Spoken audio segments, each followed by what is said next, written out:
traveling with toddlers can actually be so fun.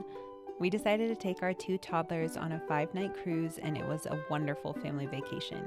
We made memories like swimming with dolphins and getting stung by a jellyfish.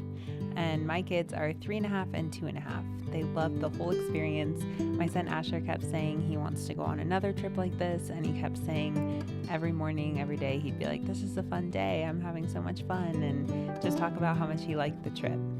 Part of the reason why I chose a cruise as our family vacation this year is because you can't really just go to an all-inclusive and sit on the beach and relax when you have toddlers. That's just not realistic. It's fun to go to a beach, but only for so long, in my opinion. And when you go on a cruise, there's so many fun activities and things to do. But you can also sit on a beach for a little bit. You can also go back to your room and have the kids take a nap. You can follow your schedule or routine as tightly or loosely as you would like. We had some days where we skipped naps and other days where they napped at normal times. So I want to share 10 tips for taking toddlers on a cruise and just some things to know about cruise ships before you go. Tip number 1, think through the configuration of your room before you go. So I spent time arranging our room in my head before packing for the cruise. I just was trying to decide where can we fit the beds, where can we fit a pack and play for my 2.5-year-old, and then my son is now sleeping in a big boy bed, so what do we need to do for him? We decided to bring a blow-up toddler mattress. You can find them on Amazon, but I actually got to borrow one from a friend, which saved me $50, so that was awesome. And we just took the mattress insert part. Usually they come with blow up bumpers that go all around, but that would have taken up a lot more space in our luggage and then also take up more space in the room. So we just used the mattress part and then surrounded it with pillows that they provide on the cruise, and you can always ask for extra pillows. So that worked really well. And then we brought the slumber pod, which is basically like a big blackout tent for our daughter. I knew it was going to take up a lot of space, but it just makes things so much easier, especially if we're all sharing one room. So in a hotel room, and then obviously on a cruise, the rooms are pretty small. It was a little bit more spacious than I thought it was going to be, so that was good, but I did get a little stressed out about it before, and I don't want you to go in stressed out, and I definitely don't want you to freak out once you're already on the boat. So just spend some time thinking through the configuration. I decided I'd rather not mess with the pull-out couch. We had a spacious balcony room, I think is the name, and it had a couch that could turn into a bed, but I didn't really want to mess with that. Obviously, that would be a really big bed for just a toddler, and then my daughter would still need the pack and play, so just brought the blow-up mattress, and that worked really well. The slumber pod is definitely worth it for our daughter. She's been using it for all our travels since she was less than a year old. Tip number 2, bring little activities for dining. So we had dinner in the main dining room every night, and it is a 3-course meal that takes a lot of time. So they have some cute kid menus, and they offer kid food. They would even bring out fruit plates for our kids, like when we were having bread and appetizers and everything. So the service was super great, and we really enjoyed our wait staff and everything. But it is still just really helpful to have some stickers or coloring books on hand to keep the kids entertained, so we could just enjoy our dinner and they were happy and content. And then also make sure you select your dining time in advance, because you can do my time dining or you can do anytime dining. I think that's how they word it. And we picked the 5 p.m. timing, and that worked great for us. We didn't have to wait at all. We'd be seated at the same table every night, so we had the same waiter, and there's a head waiter and another waiter, and they were super nice, and we got to know them, which was great. And then also just to keep some kind of routine for your kids, and then even for the entertainment, it was good to have dinner at 5 p.m. because then we could go to the shows after that. Tip number 3, if you want to take your kids to the daycare on board, make sure you go the first day to register and get a feel for it. So we did this, and then we only ended up taking them one morning, and it actually didn't go well because our son was upset the whole time. And the only way the staff tried to get a hold of us was by calling our stateroom, but we obviously weren't just sitting in the room. When we dropped off the kids, we went to play pickleball and enjoy the ship, just the 2 of us and with my parents. So make sure to ask how they're going to get a hold of you. I mean, I feel like that's probably a duh, and I should have known that, but I just assumed they would like message us in the app. And then also just getting a feel for like the team and the people who are working there. And I felt good about leaving my kids for just an hour or so, but it still didn't even go great. So I don't know, but I know I'm definitely willing to try this again when my kids are a little bit older. You also have to pay for kids who are younger than 3, so for babies, and you don't have to pay when they're over 3.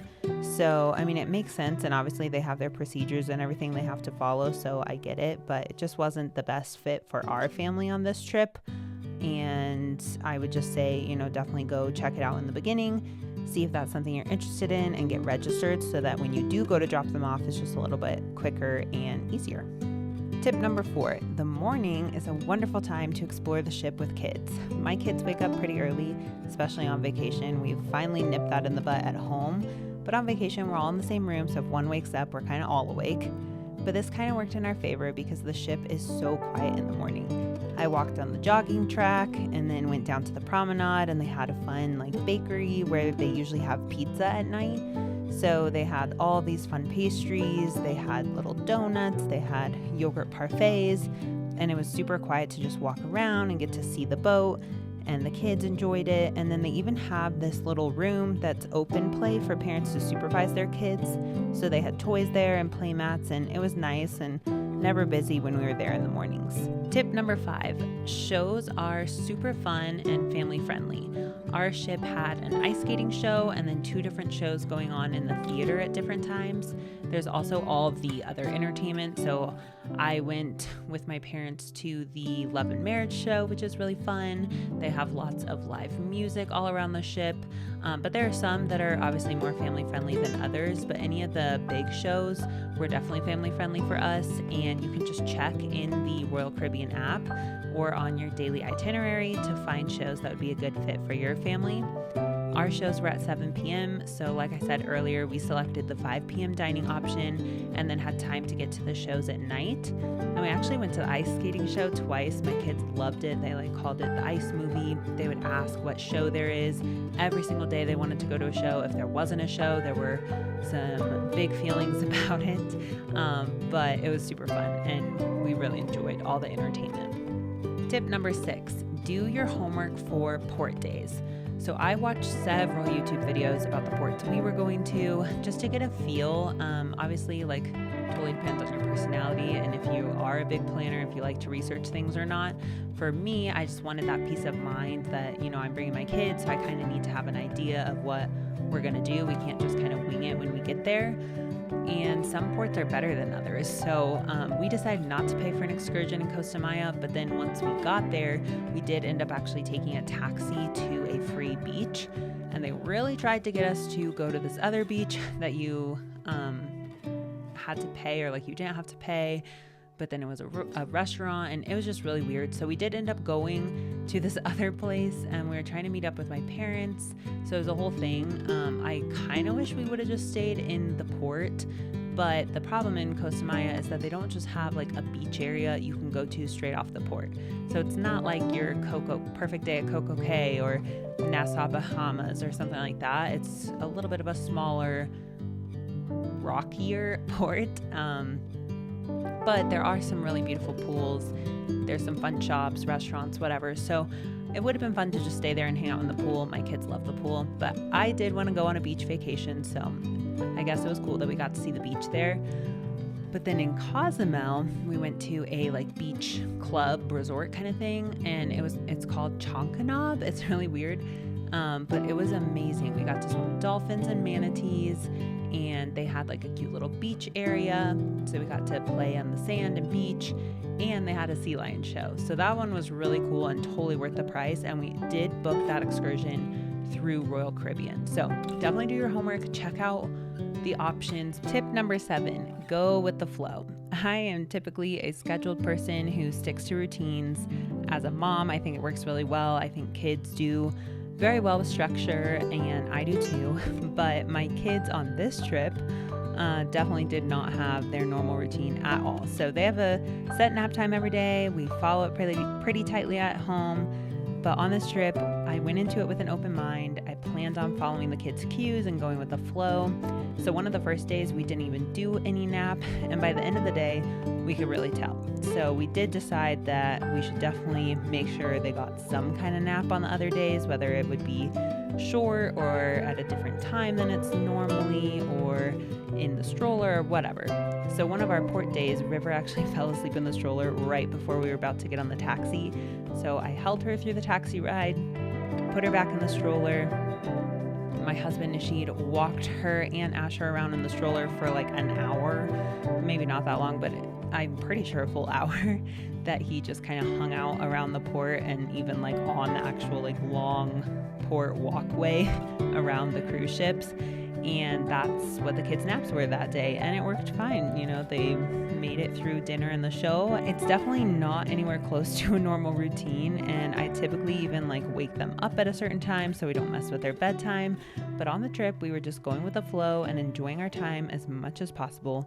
So I recommend you do the same and just go into it with that mindset, already knowing it's going to be a little chaotic, but you can still enjoy your days, and just let them sleep when they need the sleep, because they will. They'll fall asleep.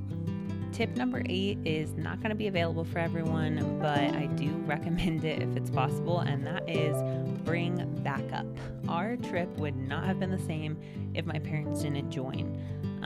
Not even because like we just handed off my kids to them and they just took care of them, but mostly we got to have connecting balcony rooms, which was just an awesome setup. So we could put the kids down for nap or bedtime and then hang out in my parents' room because we had connecting doors. And then we also even had connecting balconies, so we could go in through either way. It was awesome. And then we were able to even go out a couple nights and explore the boat, just us. So my parents did watch the monitor and stay in the room, and we were able to go out and about and enjoy like live music. And my husband had the drink package, so he would get like virgin drinks for free, and milkshakes and all sorts of really yummy things. So that was really fun. It was really great to have more family involved. We had help and extra hands a lot of the time in the pools and on the port days, and it was really fun. We've also talked about going on another cruise with friends next year, and we're looking at maybe getting a suite like for ourselves, and they would get their own suite, and it might be worth it to invest in the comfort and flexibility. You can get some pretty good deals, I think, so you could always just look into it. It's not like a normal, like, I don't know, sometimes, yeah, the suite's going to be like $10,000, but other times I think you can get a good deal. Tip number 9, try to pack minimally. You always think you need more than you actually do. I have a pack and prep video you could watch for some inspiration. I still ended up overpacking even though I really tried. And I even flew Frontier, so I only paid for 2 check bags and then used our 4 personal items to pack, like the heavier things. But I still overpacked, so I really didn't need as many clothes as I brought. On a cruise, you're going to be wearing a swimsuit all day and then like a dress or whatever you prefer for dinner and nighttime activities like the shows. So you can re-wear swimsuits and cover-ups, and you'll enjoy your time, especially as a mom, so much more if you don't have too much stuff to organize in the tiny rooms. None of us like clutter. That just like stresses us out. So why have it when you're on vacation? And they have way more storage than I was expecting. Like we even fit our double stroller folded up in the closet. So the closet was pretty big. It had shelving and everything. And packing cubes were definitely my best friend. I was able to keep the kids' clothes separated, and then my husband and I had our own packing cubes too, and it worked so well. So I highly recommend that. But just don't bring too much. Less is more. And tip number 10, don't stress. Let the vacation be a vacation. You can still have lots of fun with toddlers on a cruise. There's lots of family-friendly activities and spaces on the ship. Create memories and enjoy your time. The food is great. The company is great. There's going to be awesome music and activities. You can go out on port days, or you could just stay and hang out at the pool, and it's probably way less busy. There's so many fun options, and I highly recommend just trying it out if you're at all interested. I know that for me, our kids did so well. They do well with travel, but also like the more you travel, the more they're going to do well. So don't feel like your life is over just because you're a parent. And also, as far as like affordability, cruises can have like crazy sales and be really good deals. Like we were going on this cruise for all 4 of us, so my husband, myself, and our 2 toddlers. The price was only going to be $1,500 for a 5-night cruise. That includes all the food, the room, all that. So flights are on top of that and everything. But that's a really pretty good deal. I mean, if you think about it, that's way cheaper than going and staying at a hotel and having to buy or do whatever with your own food. And this was actually good food and all that. So yeah, I could go on and on. I highly recommend cruises, but I hope that these 10 tips were helpful. Definitely make sure to subscribe if you're interested in mom videos like this. I do a lot of homemaking. I'm a stay-at-home mom. Obviously, I have 2 toddlers. I've said it over and over again, and I just think it's really helpful to have community and support, and even just hear how other people parent and do certain things in this stage of life. So I'd love for you to give this video a thumbs up and subscribe and stick around. Thank you for watching, and I'll see you next time. Bye.